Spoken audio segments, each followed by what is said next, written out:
Okay, let's try that again. Good afternoon, ladies and gentlemen. Welcome to Afternoons with the Ambassador. It is a pleasure to be with you all here again. And to the chat, Darth Astor, good afternoon, sir. Thank you for being here. And today we're going to review something a little bit different. Yeah, Darth Astor, I just realized I'm muted. I just fixed it. Hopefully you can hear me now. Today we're going to review a work by a man I have come to call a friend, who I regard as a very talented and very gifted author, Mr. Adega Outlaw, or simply Adega. And we're going to talk about his most recent work that he has uploaded to us, everything on his channel, called Children of the Directive. And this is actually a part of a larger story that he has been working on for the last several, years, as far as I understand, and everything. And also to the chat, Loki's Mornings of Mischief, good afternoon to you, sir. Good to see you. But yeah, today we're going to talk about Adega's latest work, Children of the Directive. And I just recently worked through the entire book in like the span of 2 or 3 days, because honestly, I was so captivated and so entranced by the story and the characters and the world that Adega has crafted that I was like, this needs to be discussed. This is something positive. This is good fiction. This is a good story that people can relate to. And I have, I'm not the biggest reader. I mean, I love books, don't misunderstand me, but when you're in school all the time, you sometimes get burnt out on reading. And I'm hoping that eventually Children of the Directive, as well as the rest of Adega's works, do get turned into, get published, to be honest with you. But honestly, just listening to this story, I was absolutely entranced. I was entertained. I was just thoroughly enraptured by the world that Adega created in this story of Children of the Directive. And I will say this, I know that Adega is a very humble man, and I respect that about him immensely. And I did get a hold of him and let him know that I was going to be reviewing this work.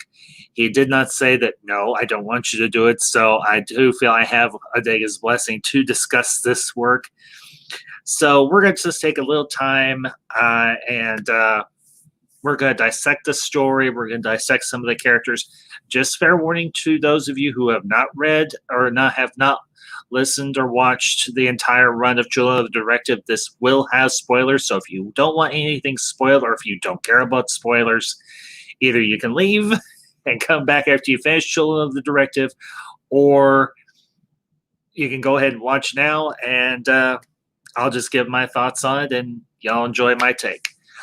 But, I am a lover of science fiction. I am a lover of all fiction, truthfully, and everything. And, I told Adega and everything just a few days ago. I was like, after I finished Children of the Directive, I was like, I put this up there with 2 series of books I deeply enjoy and cherish very much.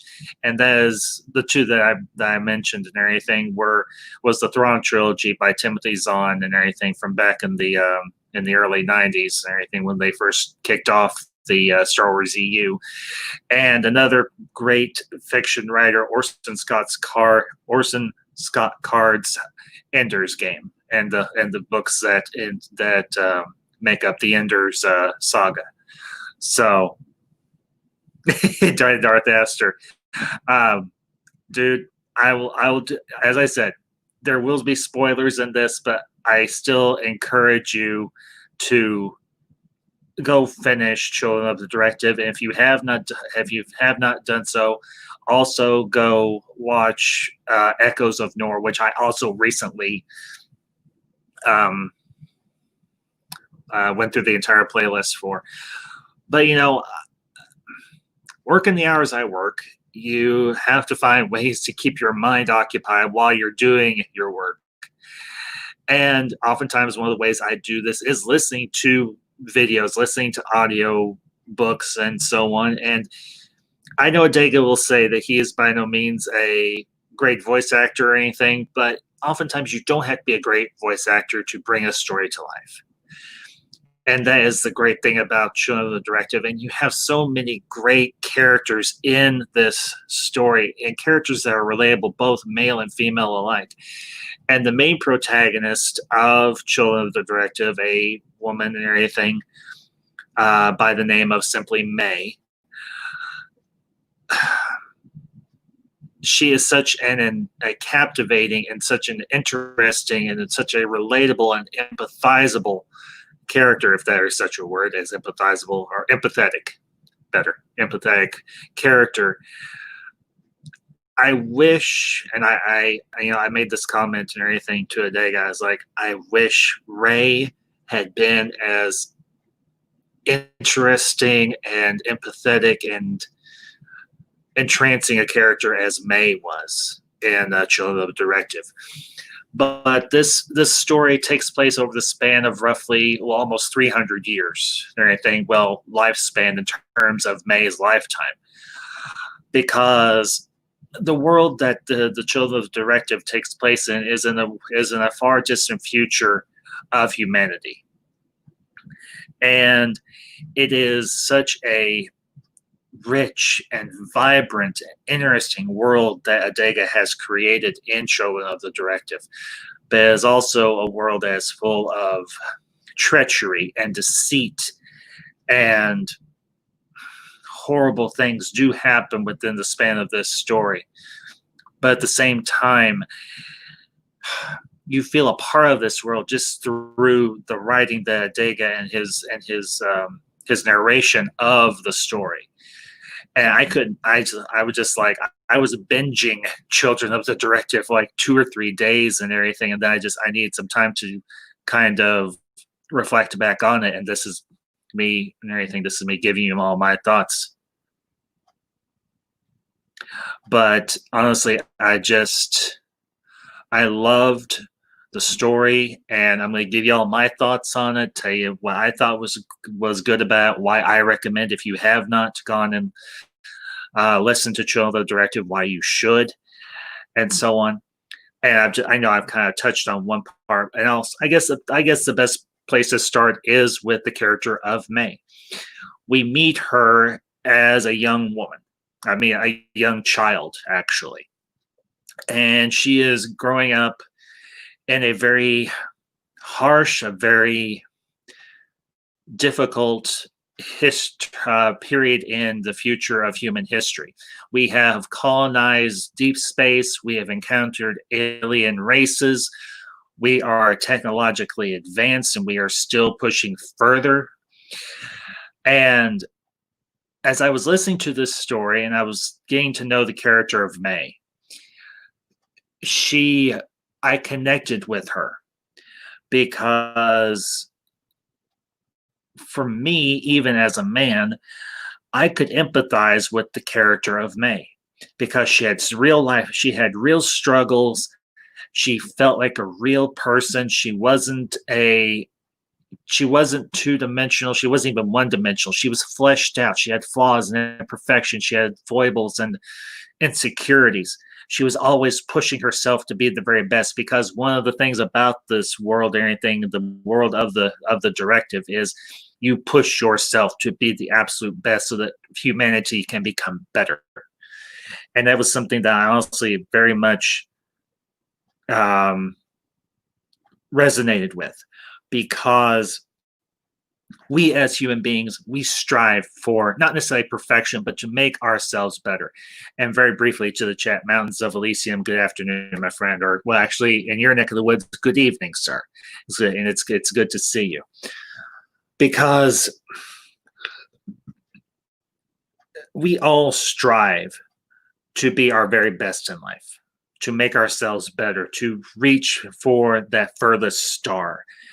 And in the story, Children of the Directive, May is one of those people who is doing that.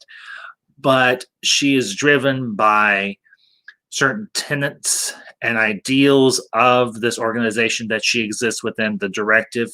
And we come to find out throughout the course of the story, and it's a very long and vast story in terms of Children of the Directive, that the Directive itself is not an altruistic organization. It is actually a very um,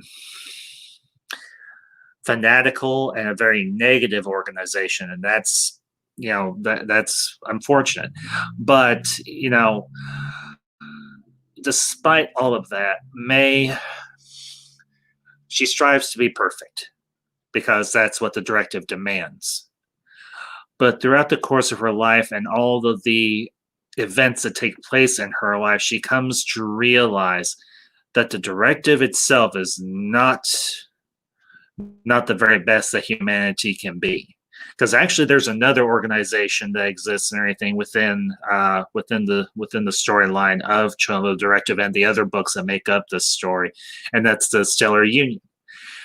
And the best way I could describe for those of you that aren't familiar with this story or this universe, because what Adega creates is truly a very vast universe that's full of political intrigue and personal conflict, and conflict that is vast between races and organizations and everything else under the sun. But within Children of the Directive, we do get the through line is May and her story and her journey. And Darth Aster brings up a very good point. And that's actually not how you spell her name, my friend. Sorry, I hate to tell you this, but that's incorrect. And if Adega was here, he'd probably correct you, or maybe he wouldn't. But May's name is actually spelled M-A-Y, as in the month, not M-E-I. So, at least as far as I can recall, and I think I'm recalling accurately. But what we learned about the Directive is that they have been working to improve humanity and get humanity out into the stars.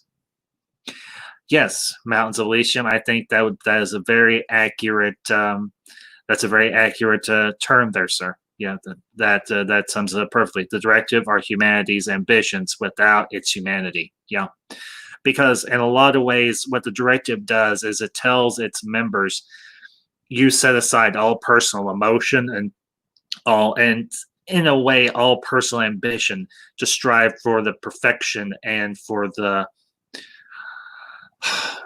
mission of the Directive, and that is conquest, that is submission and subjugation of other races, and even to a certain extent humanity itself, because the people that make up the Directive, they have been around for so long that they have almost in a lot of ways lost their humanity.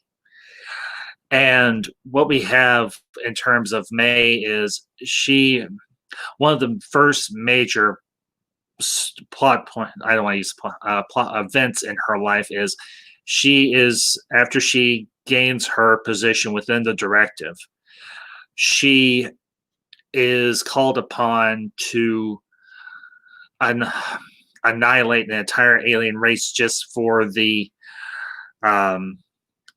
advancement of the Directive and advancement of humanity. Because what the Directive does is they find alien races that are more technologically advanced or advanced in some other way, and they learn everything that they possibly can from that race, and then they eliminate it.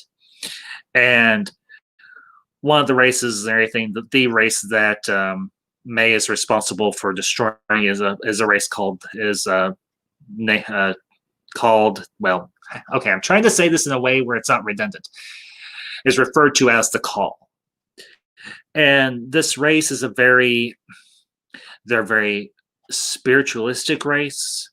They are honestly technologically advanced ahead of humanity, but at the same time they sort of have an innocence to them. They have a naivete to their society and their way of thinking that unfortunately renders them susceptible to the lesser parts of human nature, and that is being dishonest, being duplicitous, being ambitious, and using that ambition for negative ends. Because let's be honest here, ambition in some ways can be a benefit to a person. We're all in our own ways ambitious, but at the same time, ambition can sometimes turn off our reason. It can cause us to forget our humanity. And the directive has created a organization where advancement of humanity is at any and all cost, short of the detriment of humanity itself. Because what we get in some backstory in terms of the history of Children of the Directive is humanity had stretched out into the stars, had spread out very wide, and over time we got beat back, and we got beaten badly by other races that were far more technologically advanced or just anything than we were. But what has happened is this organization knows the directive has sprung up within the confines of the Stellar Union and is working to reclaim everything that humanity has lost.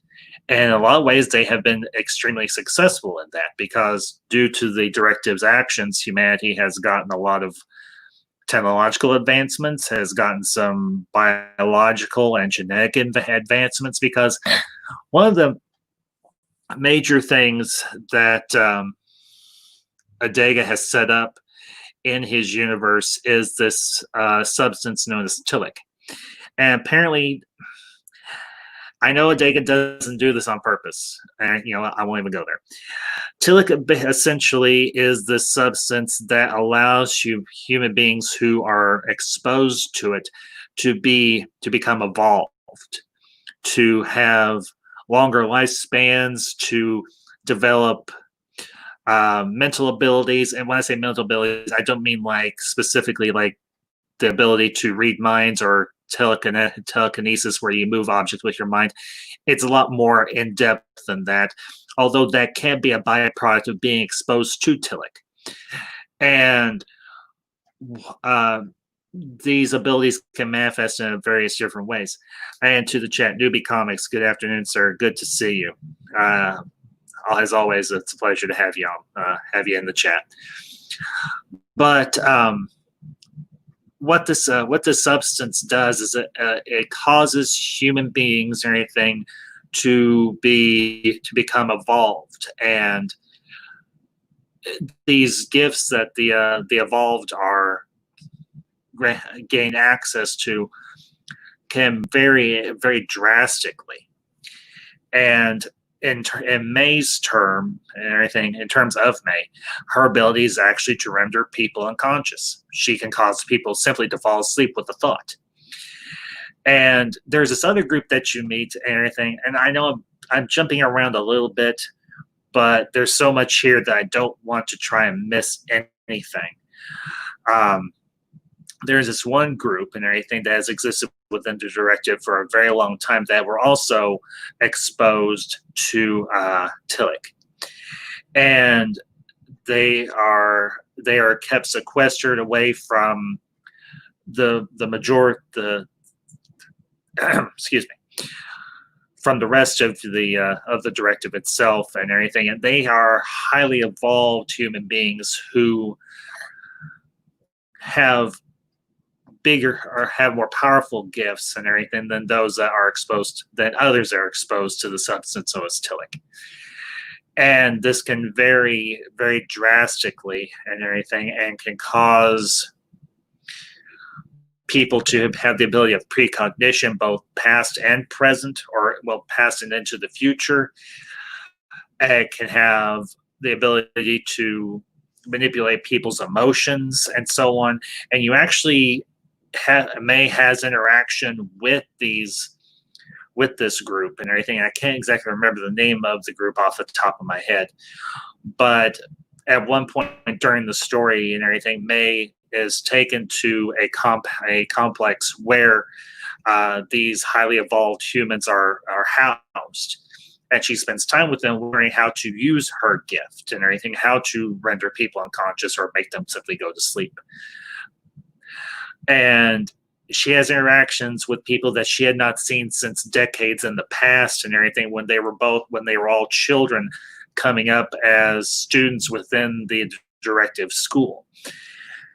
And throughout the course of that particular part of the story, she learns quite a deal about her gift. She learns quite a bit about the history of the Directive. She learns about the group itself, how long they've been around, the different people that make up this group and everything.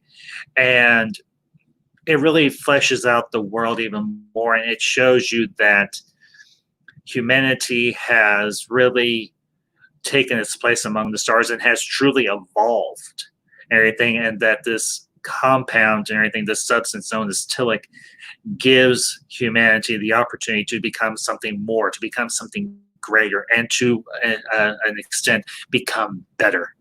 So, and to the True 31, good to see you, sir. Hope you're doing well. Hope you have a great weekend. But back to my review here. One of the other interesting things about this story that I very much enjoyed and everything was the political intrigue.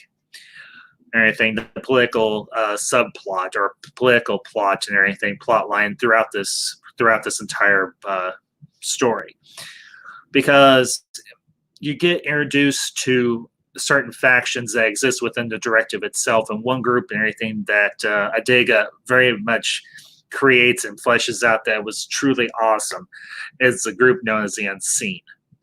And you very rarely get any interaction with this particular faction. This is like the hierarchy of the Directive. They are like a shadow council in certain ways. And you get the impression that these people are also evolved, because as time goes on, you come to realize that the Unseen, even though they are evolved, they have taken the substance known as tilic, they are still subject to all the emotions and shortcomings and failings that humanity has been plagued by for the majority of our existence. That just because they are evolved, that they have this longer lifespan, that they do have these different types of gifts, and I'll just refer to them as that, they are not perfect beings, far from it. And even May, everything, even though she has become a high-ranking member of the Directive, she is starting slowly throughout the course of this story to have a resentment and have a hatred for the Directive. And the great thing about it is this hatred is justified. This is not an unfounded or unreasonable detesting of the Directive on May's part, because they have forced her unwittingly in a lot of ways to kill alien races, sacrifice part of her life, all for the betterment of the Directive and for humanity. And while part of that is not necessarily a bad thing, it is something that she very much wrestles with. And you can understand her struggle. You can understand where she's coming from. And that for me was another great point about the character of May and her interactions with everyone that she comes across, both other protagonists and antagonists alike. Because I'll say this about Children of the Directive: even though there are characters and everything in terms of the antagonists that we know are bad people, they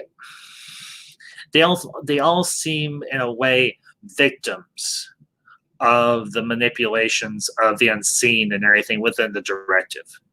Because, as I've already mentioned, trying to do self-improvement, trying to do better trying to do better in one's life is not a bad thing. But when you go about it in such a way whereas other races are pushed to the side, and when I say this, I mean alien races in terms of the story of the Directive, when other races are eliminated or enslaved. It's a it's it's horrific to see. It's horrific to watch these horrific acts be carried out. And throughout the first part of the story and everything, in terms of May's journey, when she is called upon to eliminate the call, and she has started to develop a relationship with one member of this alien race, and then she witnesses firsthand her work to destroy the call. That's the first building block of her realizing maybe this organization I'm working for isn't as good or as decent or as upright as I thought they were. And throughout the course of the story, and I'll tell you this, folks, this story is not heavy on space battles and everything. So if you're looking for something like that, you're not going to get too much of it. You get a little. You do get a little bit of it. But this is a lot more like small character stories and everything that are interwoven. Because you meet, not only do you meet May, even though I'm kind of focusing on her, you meet a lot of other different characters. You meet different members of different factions and everything. You meet people from the group called the Unseen, and one in particular is a woman called Jill. And you get the impression that this woman, who's been a member of the Unseen, which is the leadership of the Directive, she's been around for a very long time. And there's actually a certain point during the story where her and May have a conversation and everything, and Jill is telling May some of the back history on the Directive, and apparently there was some sort of civil war within it between different members or factions of the Unseen and the rest of the Directive itself. And you get this impression that everything's not hunky-dory with the Directive. It never has been hunky-dory with the Directive. But, and Mountains of Elysium, thank you for putting both those playlists in there. And also for putting Adega's channel link in there as well. I appreciate it. But you get the impression that even though we don't know exactly how far in the future this story takes in terms of Children of the Directive, we get the impression that it's several thousand years or a couple of thousand years in the future for us. And Jill is, like I said, Jill's giving a lot of backstory and a lot of history, even though we don't get a lot of it, but we get the impression that there was some sort of conflict within the Directive long before May ever came onto the scene, and that the Directive itself is flawed, and even the leadership of the Directive realizes how flawed things are, and that things need to change. And May becomes the tool in a lot of ways of that change, because the second and third acts, I think if you want to term it that way, of Children of the Directive is May starting to work to bring the Directive down, because she realizes how much evil, not only at her hands, but at the hands of the Directive, has been wrought. And she holds herself personally accountable for, in particular, the destruction of the alien race referred to as the Call. And one particular part and everything about the story, and this takes place towards the end of the story, is May is actually working on creating a even higher evolution, or a highly evolved human being, and she's using genetic engineering to do so. She takes some of her own genes. Well, if I remember correctly, she takes some of her own genes, the genes from a member of the race, the alien race Call, that she had preserved and everything, and she takes the genes from a member of the Stellar Union who's actually an Olympian, but he's a very fleshed out and a very real character. And she creates this child. But you have this other character and everything. It's yeah, I would call it a character. One of the things about Children of the Directive is they have very much strongly established that artificial intelligence is a part of this universe, is a part of this world. And unfortunately, the artificial intelligence that the Directive has created, which is called DT, is my best parallel that I can draw is Skynet. Everything, although DT is 10 million times more powerful and more self-aware than Skynet is. But DT is a homicidal maniac in a lot of ways, even though it's an AI construct. And when it realizes what May is doing, when May is creating this genetically engineered human, this highly evolved human, it does everything in its power to stop May. And thankfully, May is able to counteract and everything, and actually disable the DT program. So ultimately, what May ends up doing is she takes the embryo and implants it into herself. And that for me was a very powerful moment, because here is a woman who is, because of her evolved nature and her genetic enhancement, is like 290 some odd years old. And she is becoming a mother. And she eventually, and everything, this is told in the next part of the story and everything, the next book and everything, called Evolution, where she gives birth to a child named Edric. And everything. I don't want to spoil anything for you on that, but this guy right here, Edric, May's son, he is a really cool character, and I cannot wait to read Evolution. I'm finally going to get around to it here in the next day or so and everything. But I want to hit on a few things because I feel like I've given you all a good sense of the story itself. This is very much May's journey, but I want to talk about some of the other aspects of the story itself. One of the things that Adega does immensely well is to flesh out the aesthetic, the look of this future world of humanity. And we have become extremely technologically advanced, and the way that he describes these city ships and future Earth, that's one of the really cool things I loved about the story, is how Adega fleshed out in words what this world looks like. And I think one of the best parts, and I think one of my favorite parts of Children of the Directive, is when May has actually has returned to Earth. But Earth does not look like it does today. Obviously, this is several thousand years in the future. But we have, between the Stellar Union and the Directive, I think it's primarily the Stellar Union and everything, they have what's the best way to describe this? They have taken Earth and kind of reflorized it. Okay, that's not even a good word. Essentially, we live in subterranean cities and everything, and the surface of Earth is used not for habitation, although there are still places where people do live. But the surface of Earth is used for agriculture and just for organic life to flourish. We've learned and everything through technological advancement to build massive cities underground. There's no more pollution. The Earth is no longer a polluted place and everything. It's a very clean, a very environmentally friendly place. I hate to use that term, but it's the best term I know to use.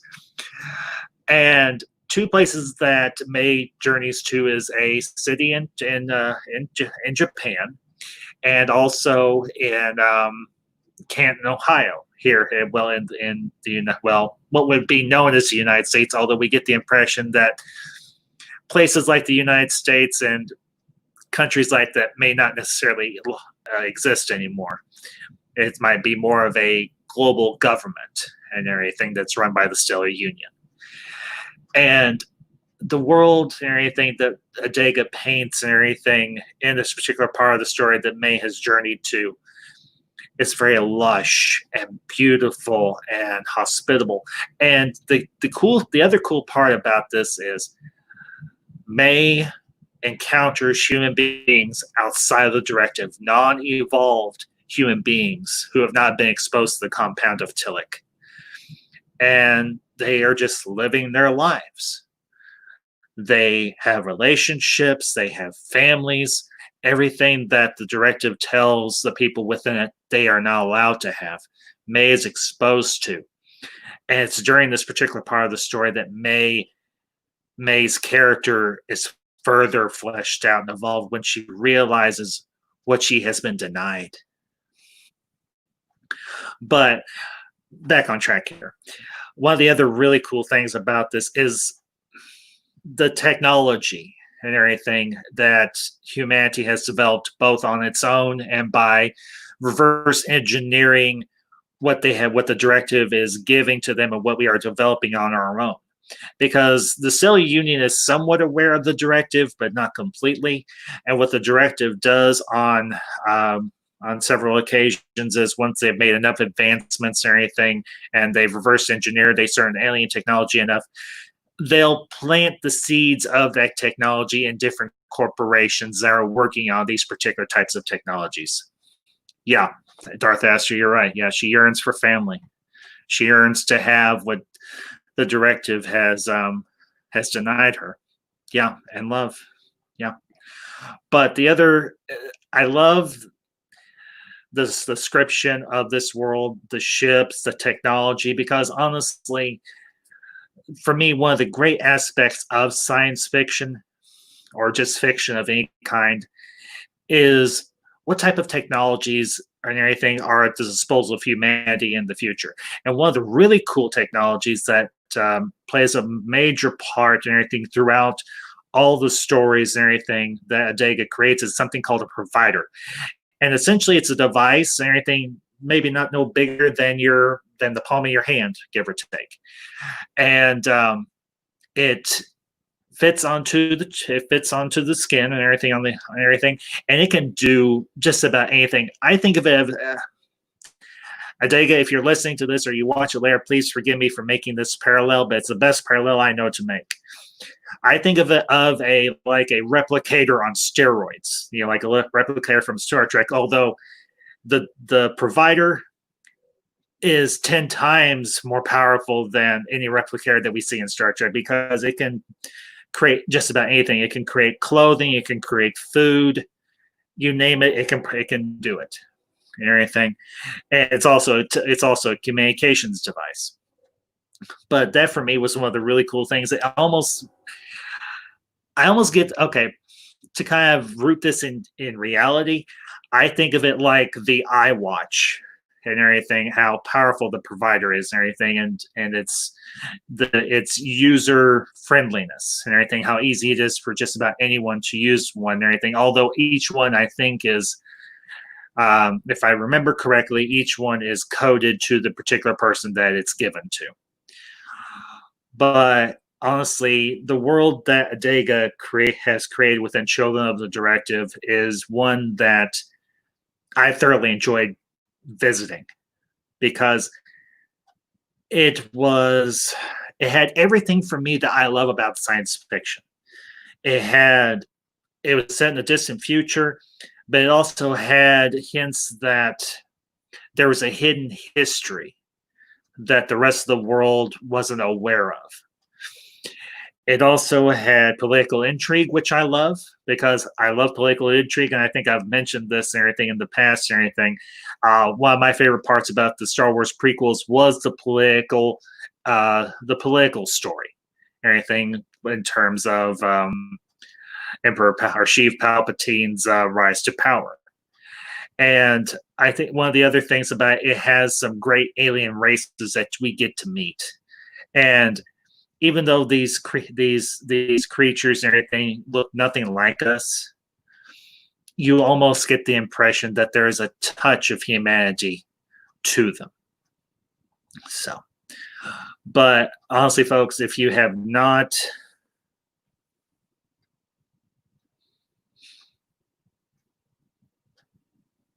yeah, Ace Brookholder, I can see where I can see that I can see where you're what you're saying right there. Yeah.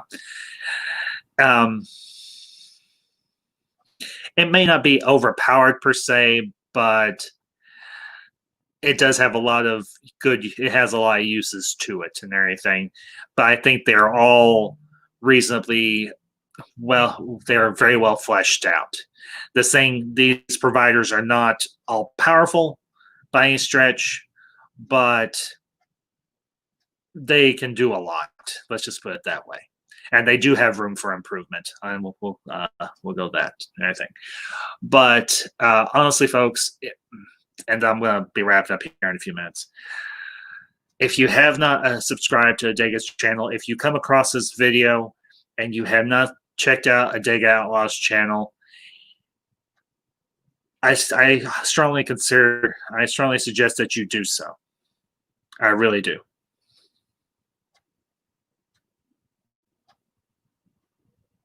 And Ace Brookholder, I can see that point as well. But if you have not subscribed to Adega's channel, it is in the chat. I will put it in the description and everything of this stream and everything. And I'll also put the playlist for Children of the Directive in there as well. Because I believe in supporting positive content on YouTube, and Adega is truly one of the most positive and one of the most creative people I have met in my time here on YouTube. And he is an incredibly humble man. He is incredibly creative. He is incredibly, I would say, even immensely creative. And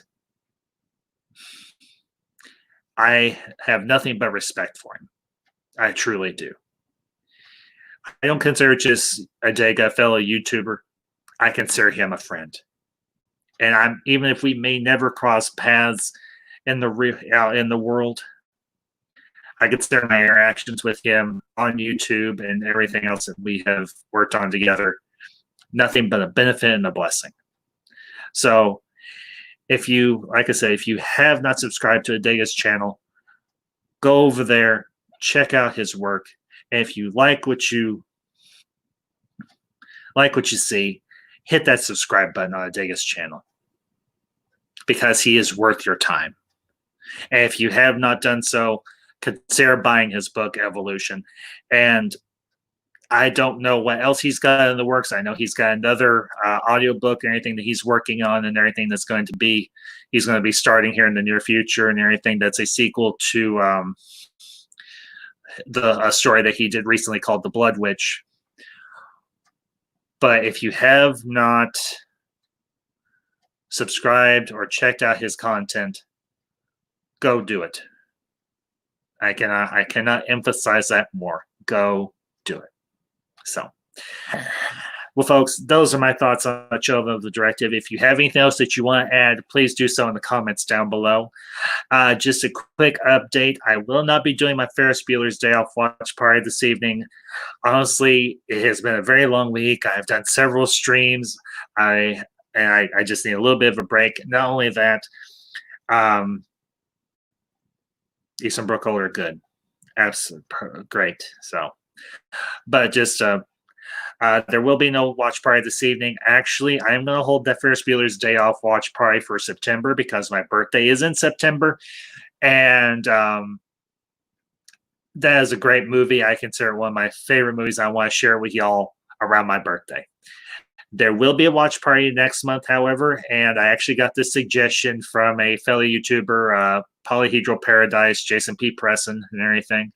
And we're actually next month. I have not figured out when yet and everything, but as soon as I do, I will let you all know. We're going to do a Transformers, the movie, the 1984 movie. Yeah, Eastland, thank you. I appreciate that. Next month in August, we will do a Transformers, the animated movie, the 1984 animated movie watch party. So Be sure to keep your eyes and ears open for that. Like I said, I'll keep you all updated. I will be back next week and everything with another installment of Afternoons with the Ambassador on Monday, Wednesday, and Friday. And everything, because honestly, uh, I've been enjoying doing these afternoon streams with you all. You all seem to be enjoying them as well.